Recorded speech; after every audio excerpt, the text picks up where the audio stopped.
السلام عليكم ورحمة الله وبركاته نحمده ونصلي على رسوله الكريم أما بعد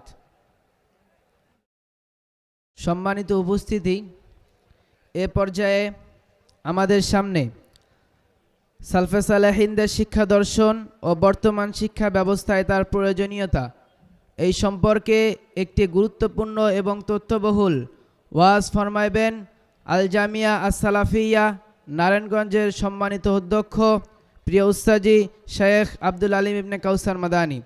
প্রিয় উস্তাজিকে তার মূল্যবান বক্তব্য পেশ করার জন্য সবিনয় অনুরোধ করছি। ফালইয়াতাফাজ্জাল মাশকুরা।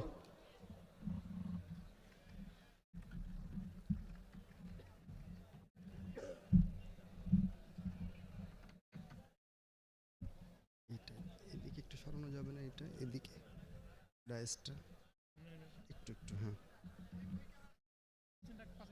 হ্যাঁ তাও হবে। ঠিক আছে।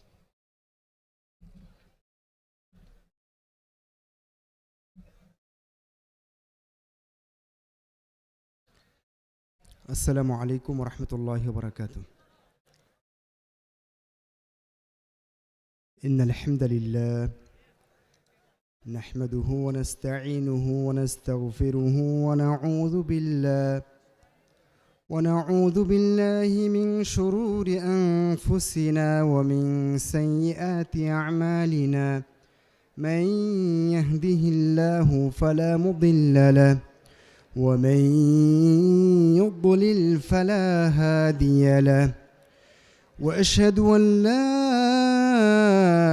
إله إلا الله وحده لا شريك له وأشهد أن نبينا محمدا عبده ورسوله أما بعد فإن خير الحديث كتاب الله وخير الهدي هدي محمد صلى الله عليه وسلم وشر الأمور محدثاتها وكل محدثة بدعة وكل بدعة ضلالة وكل ضلالة في النار.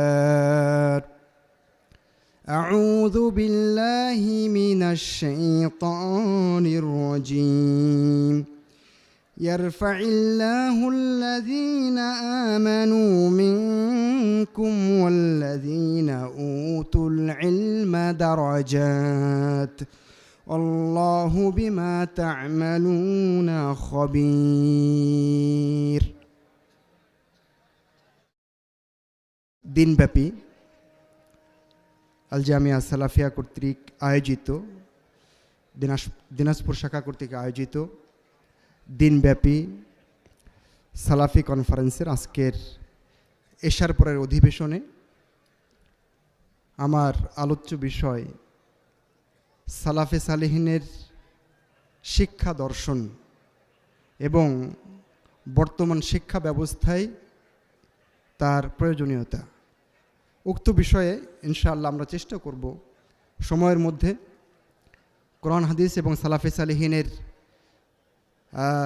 জীবন আদর্শ সেখান থেকে আমরা কিছু জিনিস শিখে যাওয়ার চেষ্টা করব। আমাদের বিশেষ করে আমরা যারা শিক্ষা কেন্দ্রিক কাজ করি, শিক্ষার সাথে সম্পৃক্ত, স্কুল হোক, মাদ্রাসা হোক, কলেজ হোক, যেটাই হোক না কেন, তাদের জন্য বিশেষ করে আমরা যারা শিক্ষক আছি, ছাত্র আছি, অভিভাবক আছি, আমাদের সবার জন্য এই বিষয়টা অত্যন্ত গুরুত্বপূর্ণ বলে আমি মনে করি। সম্মানিত উপস্থিতি, আমরা সালাফি সালেহিনের শিক্ষা দর্শনের উপরে কথা বলবো এবং সেটা আমাদের বর্তমান শিক্ষা ব্যবস্থায়, শিক্ষানীতিতে এটা কতটুকু গুরুত্বপূর্ণ সেটাও আলোচনার ফাঁকে ফাঁকে তুলে ধরার চেষ্টা করব বিইজনিল্লাহি তাআলা।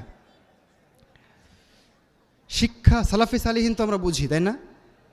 সালাফি সালেহিন মানে যারা গত হয়ে গেছেন ভালো মানুষ, যে সমস্ত ভালো মানুষ গত হয়ে গেছেন তারা হচ্ছেন সালাফি সালেহিন।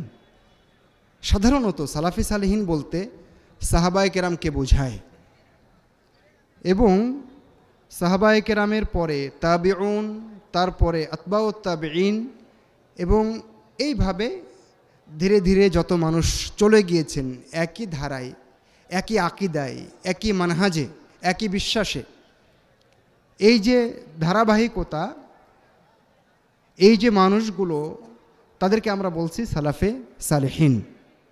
তবে তার আগের যুগের মানুষ যেমন নবী রসুল, তারাও আমাদের সালাফ।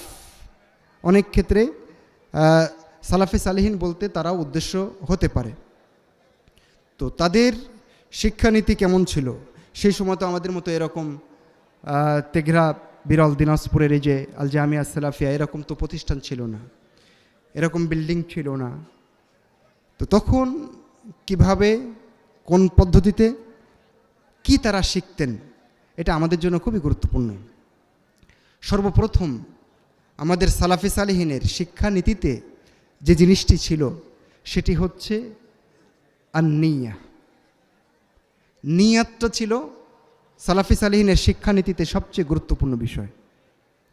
এটাকে তারা লালন করতেন, এটাকে তারা ধারণ করতেন। কারণ মহান রব্বুল আলামিন বলেছেন, ওয়ামা উমিরু ইল্লা লিয়াবুদুল্লাহা মুখলিসিনা লাহুদ্দিন।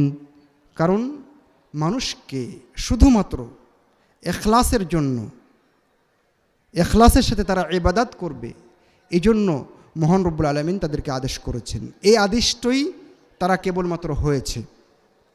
সেজন্য সালাফি সালেহিন তারা ইলমের ক্ষেত্রে সর্বপ্রথম নিয়াতটাকে গুরুত্ব দিতেন।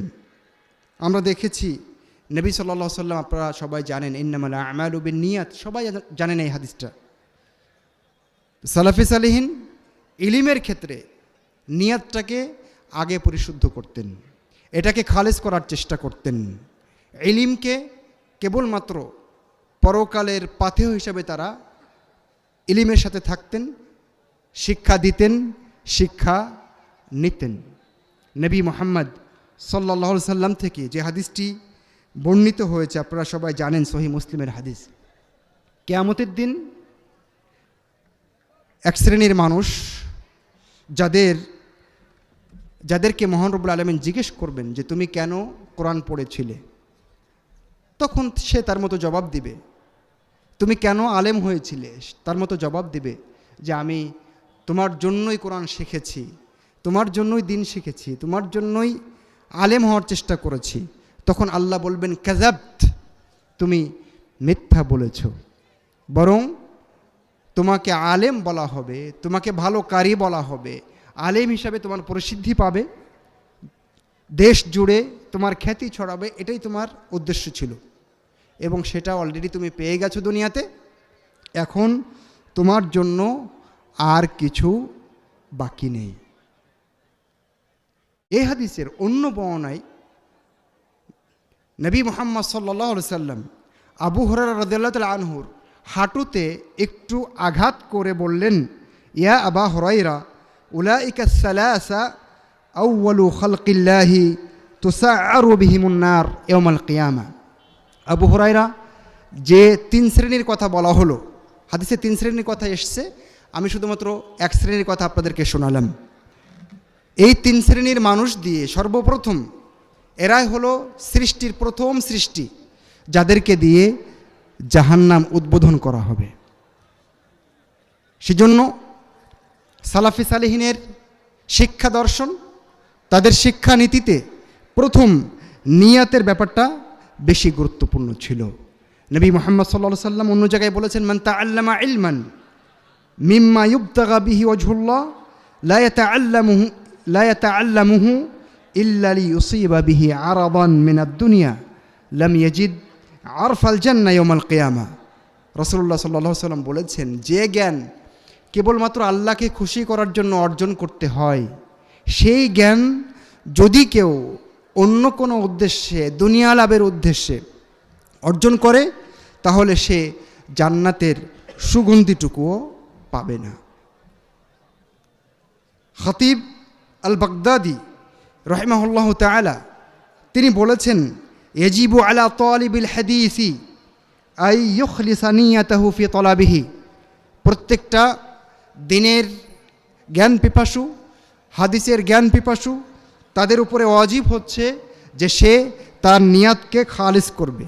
ওয়াকুনু কসদুহু বিযালিকা ওয়াজহাল্লাহি সুবহানাহু ওয়া তাআলা, এবং তার লক্ষ্য হবে একটাই, সেটা হচ্ছে সে আল্লাহকে খুশি করতে চাইবে, আল্লাহর সন্তুষ্টি অর্জন করতে চাইবে, সে আল্লাহর দর্শন লাভ করতে চাইবে জান্নাতে।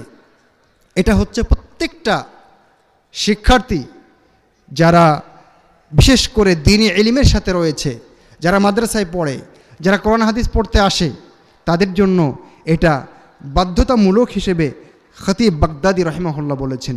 তিনি আরও বলেছেন, ওয়াল ইয়াহযার আইয়াজআলাহু সাবিলান ইলা নাইলিল আ'রাদি ওয়া তারিকান ইলা আখযিল আ'ওয়াদি। তিনি বলেছেন যে অবশ্যই একজন ছাত্রকে, দিনের জ্ঞান পিপাসু, যে মাদ্রাসায় পড়ছে, লেখাপড়া করছে, তাকে অবশ্যই সতর্ক থাকতে হবে যেন এই জ্ঞানের পথটা বিনিময় গ্রহণের পথ তার না হয়ে যায়। তাহলে সালাফি সালেহিনের প্রথম শিক্ষানীতি হচ্ছে নিয়াত খালিস করা।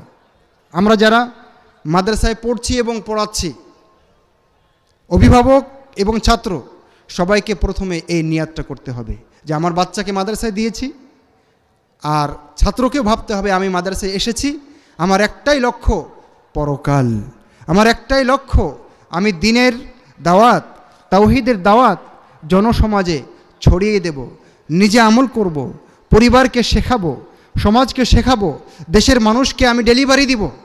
এইভাবে আমি একটা ইসলামী সমাজ, ইসলামী কমিউনিটি গঠন করে তাওহীদপন্থী একটি সমাজ উপহার দিয়ে আমি পরকালে জান্নাত পেতে চাই। একটাই লক্ষ্য থাকবে, চাকরি দুনিয়া, সিরেফ চাকরি এবং দুনিয়া আমাদের লক্ষ্য থাকবে না। তবে একটা নতুন মাসালা আপনাদেরকে দেই। নতুন মাসালা কেন বলছি? কারণ এই মাসালাটা আপনাদের বেশিরভাগ মানুষ শোনেনি। মাসালাটা হচ্ছে এই, যদি কেউ দ্বীনের জ্ঞান শিখতে এসে তার খালেস নিয়ত আছে, কিন্তু সাথে সাথে চাকরি করবে, রোজগার করবে, এই নিয়তটাও যুক্ত আছে, জায়েজ হবে কিনা? প্রশ্ন বুঝেননি? উত্তর জায়েজ হবে। যদি কেউ দ্বীনের জ্ঞান শিখতে আসে, সাথে তার এটাও নিয়ত আছে যে আমি দুনিয়াতেও ভালোভাবে চলব, আমি ভালো চাকরি করব, কিছু উপার্জন করব, যদি দুইটাকে কেউ একত্রিত করে, তাহলে এই নিয়াতের কারণে সে রাসূলুল্লাহ সাল্লাল্লাহু আলাইহি ওয়াসাল্লাম যে বিপদের কথা বলেছেন এর আওতাভুক্ত হবে না বিইজনিল্লাহি তাআলা। কথা বোঝা গেছে? শেখ ওসাইমিন রাহিমাহুল্লাহ এ ব্যাপারে কথা বলেছেন। শেখ মোহাম্মদ আল আমিন আশ-শানকিতি রাহিমাহুল্লাহ তিনিও এই ব্যাপারে ফতোয়া দিয়েছেন। দলিল কি? এর অনেকগুলো দলিল আছে, আমি দুই একটা দলিল আপনাদেরকে পেশ করি। আল্লাহ বলেছেন, ওমাই ইয়াত্তাকিল্লাহা ইয়াজআল লাহু মাখরাজা, যে ব্যক্তি আল্লাহকে ভয় করবে আল্লাহ তার জন্য কি করে দেবেন? পথ করে দেবেন। ওয়া ইয়ারযুকহু মিন হাইসু লা ইয়াহতাসিব, এবং তাকে এমন রিজিক দেবেন, এমনভাবে রিজিক দেবেন যে সে হিসাবই করতে পারবে না। তাহলে তাকওয়া এটা কার জন্য করতে হবে? আল্লাহ সন্তুষ্টির জন্য না। কিন্তু পরের বাক্যে আল্লাহ বলছেন যে আল্লাহ তাকে রিজিকও দেবেন। বোঝা গেছে না? তার মানে যদি কেউ আল্লাহ সন্তুষ্টির পাশাপাশি রিজিকও উদ্দেশ্য নেয়, তাহলে ইনশাআল্লাহ কোনো সমস্যা নেই।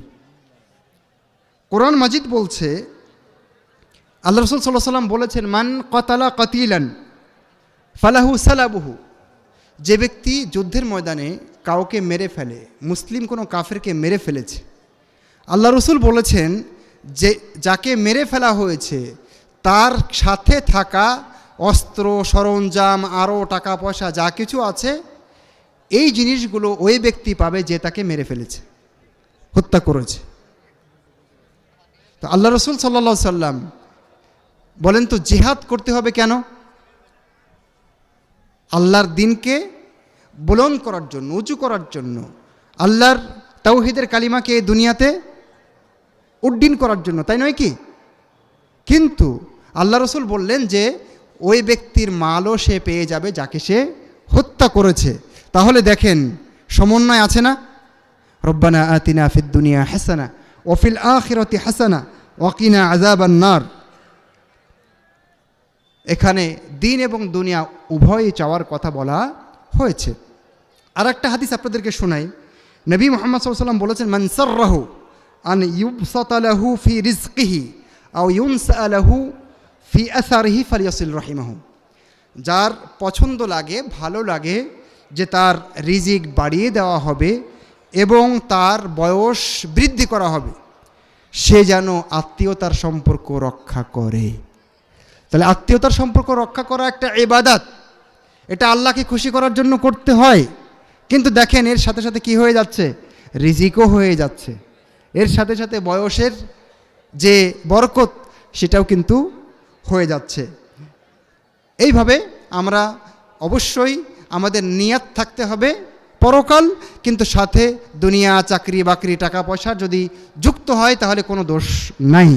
কিন্তু যদি কারো উদ্দেশ্য হয় স্রেফ টাকা আর টাকা, চাকরি আর চাকরি, তাহলে এইটা নিষিদ্ধ ঘোষিত যে রাসূলুল্লাহ সাল্লাল্লাহু আলাইহি ওয়াসাল্লাম যে শাস্তির কথা বলেছেন, তখন সে শাস্তি তার জন্য প্রযোজ্য হবে। সালাফে সালেহিনের শিক্ষানীতির ভিতরে আছে তারা ঈমান এবং আকীদাকে অত্যন্ত প্রাধান্য দিতেন। আমরা লোকমান হাকিমের জীবনীতে সেটা দেখতে পাই। কোরআন মাজিদ বলছে, ওয়াইজ ক্বালা লুকমানু লিবনিহি ওয়া হুয়া ইয়াইযুহু ইয়া বুনাইয়া লা তুশরিক বিল্লাহ ইন্নাশ শিরকা লাযুলমুন আযীম। লোকমান হাকিম তিনি তার ছেলেকে ডাক দিয়ে তাওহীদের দীক্ষা দিচ্ছেন, শিরিক মুক্ত জীবনের দীক্ষা দিচ্ছেন। ঠিক নবী সাল্লাল্লাহু আলাইহি সাল্লাম, আপনি দেখবেন মক্কার 13টি বছর যত সূরা নাজিল হয়েছে, এখানে জান্নাতের কথা আছে, এখানে জাহান্নামের কথা আছে। নবী সাল্লাল্লাহু আলাইহি সাল্লাম চুলচেরা বিশ্লেষণ করেছেন তাওহীদ এবং আকীদার বিষয়গুলোকে। আল্লাহর প্রতি ঈমান, তাকদীরের প্রতি ঈমান, পরকালের প্রতি ঈমান, জান্নাতের প্রতি ঈমান, জাহান্নামের প্রতি ঈমান, নবী এবং রাসূলগণের প্রতি ঈমান, আসমানি কিতাবসমূহের প্রতি ঈমান, এই বিষয়গুলোকে রাসূলুল্লাহ সাল্লাল্লাহু আলাইহি সাল্লাম ঘুরে ঘুরে বারবার বলার চেষ্টা করেছেন। সেজন্য নবী মুহাম্মদ সাল্লাল্লাহু আলাইহি সাল্লাম ছোট্ট বাচ্চা তখন আব্দুল্লাহ ইবনে আব্বাস তাকে ডাক দিয়ে কি বলেছিলেন, এই হাদিসটা আপনাদের সবার জানা আছে। তিনি বলেছিলেন, ইন্নী ওয়াআল্লিমুকা কালিমাত, আজকে তোমাকে আমি কিছু কথা শেখাতে চাই, কিছু বাক্য তোমাকে শেখাতে চাই। ইহফাজিল্লাহ ইহফাজকা, তুমি আল্লাহর হেফাজত করো, তার মানে আল্লাহর আদেশ নিষেধের হেফাজত করো। ইহফাজকা, তাহলে আল্লাহ তোমাকে হেফাজত করবেন। বলতে বলতে এই হাদিসে কতগুলো সুন্দর সুন্দর আকীদা এবং তাওয়াক্কুলের কথা আছে, সেটা আপনারা সবাই ভালো করে জানেন। সময় সংক্ষেপ, আমি শুধুমাত্র ইঙ্গিত দিয়ে যাচ্ছি। ইবনুল কাইয়িম রাহিমাহুল্লাহ তিনি বলেছেন, ফাইদা কানা ওয়াক্তু নুতকিহিম ফালিউলাক্কানু লা ইলাহা ইল্লাল্লাহ মুহাম্মাদুর রাসূলুল্লাহ। যখন বাচ্চার বয়স হবে, এমন বয়স যে বয়সে ওর মুখ দিয়ে একটু একটু একটু করে কথা বের হয়, বুলি ফুটছে, একটু একটু করে কথা বলা শিখছে, তখন সর্বপ্রথম তাদেরকে লা ইলাহা ইল্লাল্লাহ মুহাম্মাদুর রাসূলুল্লাহ এগুলো শেখাতে হবে। তিনি বলছেন, ওয়ালিয়াকুন আউয়াল মা ইয়াকরাউ মাসামিআহুম মা'রিফাতাল্লাহ ওয়া তাওহীদাহু। সর্বপ্রথম তাদের কানে যে জিনিসটা আঘাত হানবে সেটা হবে আল্লাহ তাওহীদ, আল্লাহর পরিচয়, আল্লাহ কেমন, তাওহীদ রুবুবিয়্যা, তাওহীদ উলুহিয়্যা, তাওহীদ আল আসমা ওয়া সিফাত, এইগুলো সর্বপ্রথম তাদের কানে দিতে হবে। আল্লাহ কোথায় আছেন? আল্লাহ আরশের উপরে আছেন, তিনি সব কিছু দেখছেন, সব কিছু নিয়ন্ত্রণ করছেন। এই যে আকীদা এবং তাওহীদের বিষয়টা, এটা হলো সালাফি সালেহিনের শিক্ষানীতিতে ছিল, এটা তাদের শিক্ষা দর্শনে ছিল। সেজন্য আমাদের মাদ্রাসায়, এমনকি স্কুলে যারা পড়ে, এদের সংখ্যা বেশি না কম? মানে এরা কি মুসলিম না অমুসলিম বলেন? যারা স্কুলে পড়ছে এরা কি মুসলিম না?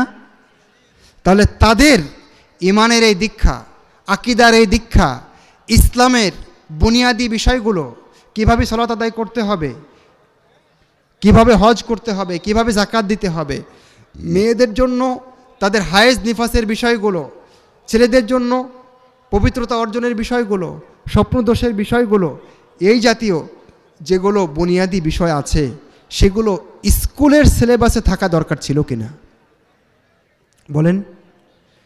তাওহীদ এবং আকীদার বিষয়গুলো, যার মধ্য দিয়ে একজন মানুষ প্রকৃত মুসলিম হতে পারবে, সেই বিষয়গুলো স্কুলেও থাকা দরকার ছিল না?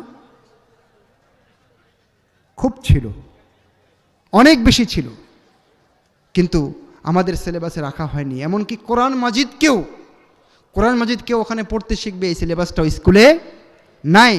কারণ ওদের প্ল্যানই আছে যে ঘুরবে আব্দুল্লাহ, কিন্তু ও একজন সেকুলার পাক্কা, ঘুরবে, ওর নাম আব্দুর রহমান, জমিনের উপরে ঘুরবে, কিন্তু ও পাক্কা নাস্তিক। ও পরিচয় দেবে যে আমি মুসলিমও না, আমি হিন্দুও না, আমি অন্য কিছু, খচ্চর। ঠিক এই সিলেবাসটা আমাদের বাংলাদেশে এখন চলছে, অথচ প্রত্যেকটা মুসলিম নর এবং নারী, ছেলে এবং মেয়ে, তাদের বুনিয়াদি এই বিষয়গুলো দেওয়া দরকার ছিল। ঠিক সালাফি সালেহিনের আকিদাতে, তাদের শিক্ষানীতিতে, তাদের শিক্ষা দর্শনে যেমনটা ছিল।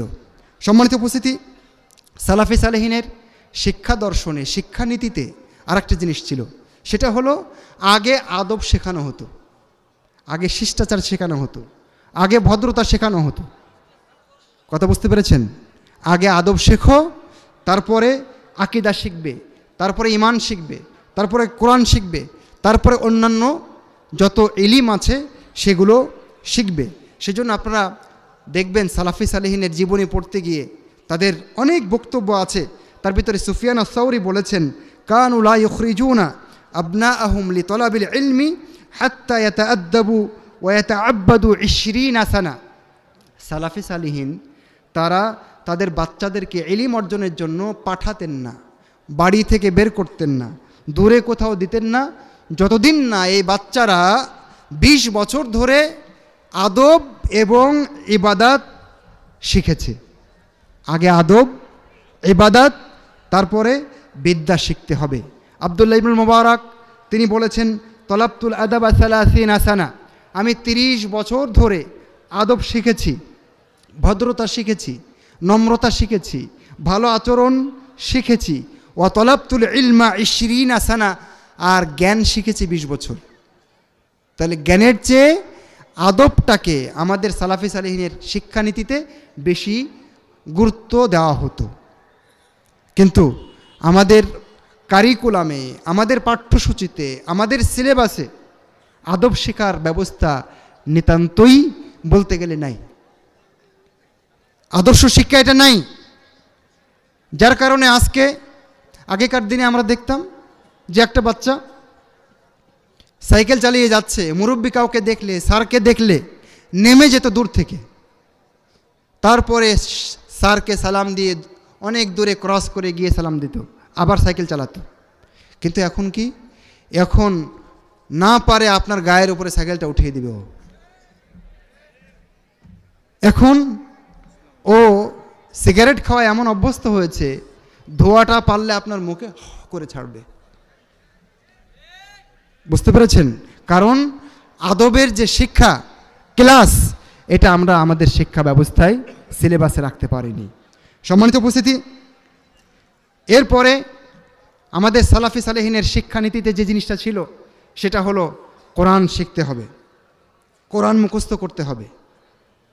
এবং আপনি দেখবেন আগেকার যুগের যত আলেম, আমার জানা মতে জগৎ বিখ্যাত যত আলেম, তারা সবাই হাফেজে কোরআন ছিলেন, কোরআনের হাফেজ ছিলেন। এবং এমনকি বর্তমান যুগে শেখ আব্দুল আজিজ ইবনে বাজের কথা বলেন, মোহাম্মদ ইবনে সালেহ আল ওসাইমিনের কথা বলেন, সালেহ আল ফৌজানের কথা বলেন, এরকম যত বড় বড় আলেম তারা সবাই কোরআনের হাফেজ। এই জন্য আগে কোরআন হেফজ করেছে কিনা এইটা দেখা হতো। আমি একটা ঘটনা শোনাই। ওয়ালিদ ইবনু মুসলিম তিনি বলছেন, আমরা আউজাঈর দার্সে বসেছিলাম, এবং বসতাম। তো আউজাঈ একজন বড় মানুষ, তার দার্সে আমরা যখন থাকতাম, নতুন কাউকে দেখলে উনি বলতেন, ইয়া গোলাম করাত আল কোরআন।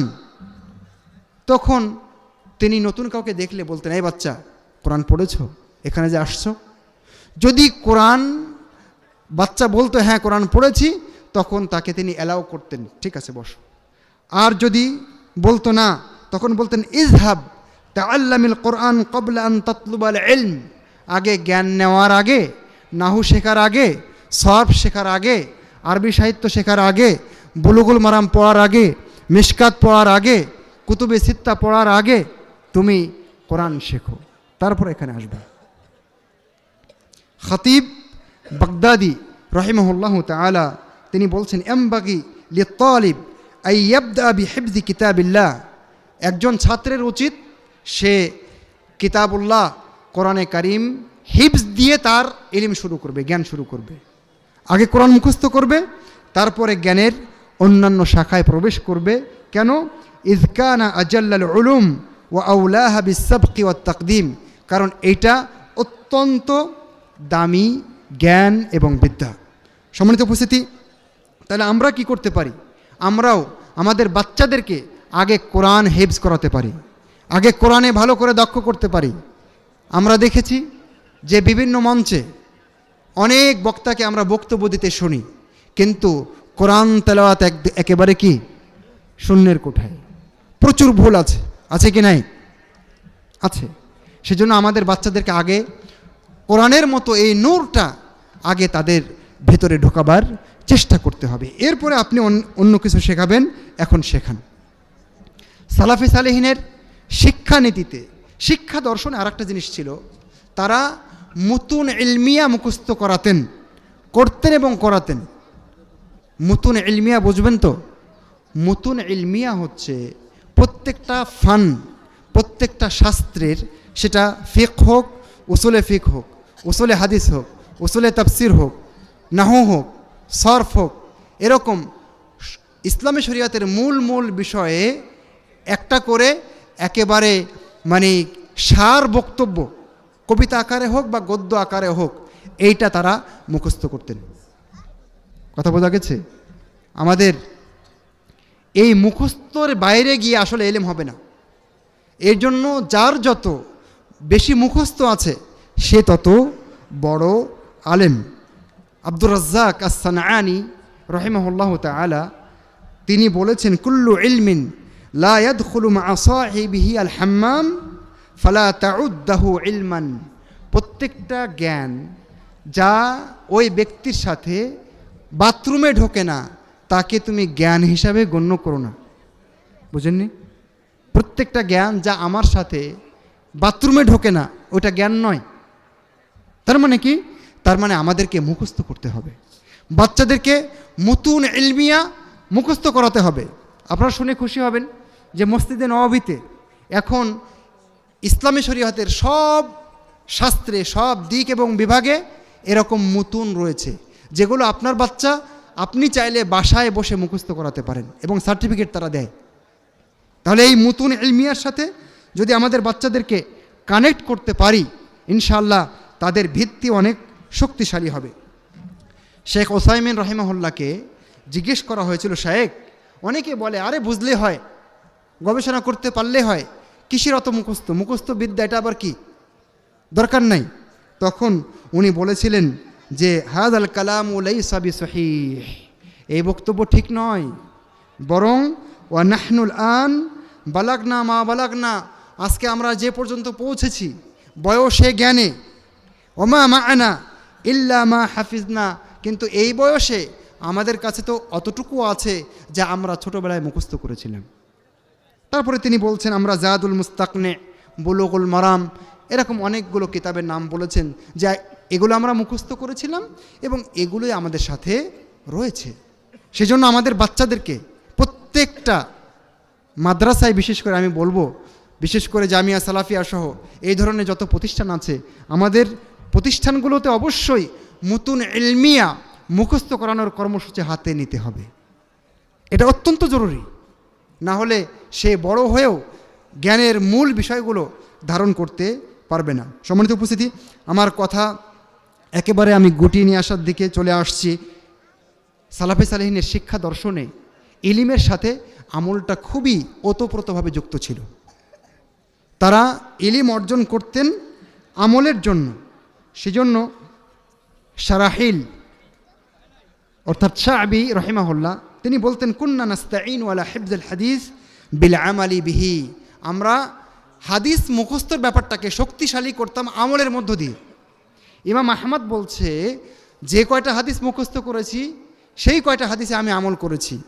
এমন কি আমি হাদিস পড়েছি, মুখস্থ করেছি, রাসূলুল্লাহ সাল্লাল্লাহু আলাইহি সাল্লাম শিঙ্গা লাগিয়েছেন, হিজামা থেরাপি নিয়েছেন, এবং হাজ্জামকে অর্থাৎ হাজামকে যে শিঙ্গা থেরাপি বা হিজামা থেরাপি দেয় তাকে 1 দিনার তিনি পারিশ্রমিক দিয়েছেন। ইমাম আহমদ বলছেন, আমি এই হাদিসটার উপরে আমল করেছি, আমি শিঙ্গা লাগিয়েছি এবং ওই যিনি লাগিয়ে দিয়েছেন তাকে আমি 1 দিনার উপহার দিয়েছি। সুবহানাল্লাহ।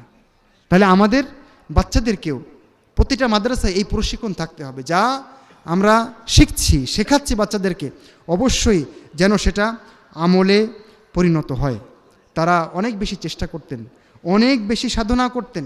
আমাদের ওলামায়ে কেরাম একটি হাদিসের জন্য জাবির ইবনে আব্দুল্লাহ রাদিয়াল্লাহু তাআলা আনহু দীর্ঘ 1 মাস সফর করেছেন একটা হাদিসের জন্য। এত তাদের আগ্রহ ছিল, প্রবল আগ্রহ, উচ্চ আকাঙ্ক্ষা, অনেক বেশি পরিশ্রমের মানসিকতা। সেজন্য ইমাম মুসলিম রাহিমাহুল্লাহ ইয়াহইয়া ইবনে আবি কাসিরের সূত্রে একটি কথা তার সহিহ মুসলিমে আসার বর্ণনা করেছেন, লা ইস্তাতাউল ইলমু বিরাহাতিল জাসাদ, অর্থাৎ শরীরকে আরাম দিয়ে কখনো ইলমকে আয়ত্তে আনা যায় না। সেজন্য পরিশ্রমের মানসিকতা, আগ্রহের মানসিকতা, এটা আমাদের বাচ্চাদের ভিতরে অবশ্যই তৈরি করতে হবে। আমি কথা শেষের দিকে চলে আসছি। দুনিয়াবি জ্ঞানও আমাদের সিলেবাসে থাকতে হবে। আমাদের ছেলেরা দিনের জ্ঞান শেখার পাশাপাশি দুনিয়াবি জ্ঞান শিখবে। এ ব্যাপারে ইনশাআল্লাহ ডক্টর আব্দুল্লাহ আল কাফি আছেন, ইনশাআল্লাহ উনি কথা বলবেন বিস্তারিত। সেজন্য আমি এখানে আর ঢুকছি না। সর্বশেষ যে পয়েন্টটা আপনাদের সাথে আমি শেয়ার করতে চাই সেটা হচ্ছে, আমাদের জ্ঞানের ক্ষেত্রে অবশ্যই বিদ্যালয়ে বিভিন্ন ধরনের পদ্ধতি ব্যবহার করতে হবে। পাঠদানের ক্ষেত্রে, শ্রেণী কক্ষে বাচ্চাদেরকে শেখাবার ক্ষেত্রে অনেক রকম পদ্ধতি আমাদেরকে অবলম্বন করতে হবে। শিক্ষক শুধু গদবাদা একটা নিয়ম শিখে রেখেছেন, ওই নিয়মই ফলো করবেন, বাচ্চারা ভালো শিখবে না। রাসূলুল্লাহ সাল্লাল্লাহু আলাইহি সাল্লাম প্রায় 40টা পদ্ধতি সাহাবায়ে কেরামকে শেখাতে গিয়ে ব্যবহার করেছেন। কখনো জিজ্ঞাসা করেছেন, তোমরা জানো কি এটা কি? কখনো তিনি নিজে থেকে বলেছেন। এইভাবে রাসূলুল্লাহ সাল্লাল্লাহু আলাইহি সাল্লাম কখনো ভয় দেখিয়েছেন, কখনো ধমক দিয়েছেন, কখনো নরম সুরে কথা বলেছেন। বিভিন্নভাবে রাসূলুল্লাহ সাল্লাল্লাহু আলাইহি সাল্লাম সাহাবায়ে কেরামকে শিখিয়েছেন এবং সেই শিক্ষানীতি আমাদের সাহাবায়ে কেরাম তারাও ব্যবহার করেছেন। সুতরাং আমরা প্রত্যেকটা বিদ্যালয়ে বিভিন্ন ধরনের শিক্ষকদের প্রশিক্ষণ দিয়ে যেন একজন শিক্ষক ক্লাসে একই সময়ে একই ঘন্টায় বিভিন্ন রকম পদ্ধতি অবলম্বন করতে পারেন, তাহলে আমাদের শিক্ষা ব্যবস্থা আরও অনেক দূর এগিয়ে যাবে, বাচ্চারা অনেক কিছু শিখবে বিইজনিল্লাহি তাআলা। সম্মানিত উপস্থিতি, আমার সংক্ষিপ্ত আলোচনায় সালাফে সালেহিনের শিক্ষা দর্শনের উপরে খুবই সংক্ষিপ্ত করে কিছু কথা বলার চেষ্টা করেছি। মহান রব্বুল আলামিন যেন আমাদের প্রতিটা বিদ্যালয়ে, প্রতিটা মাদ্রাসায়, প্রতিটা শিক্ষা প্রতিষ্ঠানে, প্রতিটা শিক্ষকের জন্য এই নীতিগুলো, দর্শনগুলো যেন মহান রব্বুল আলামিন বাস্তবায়নের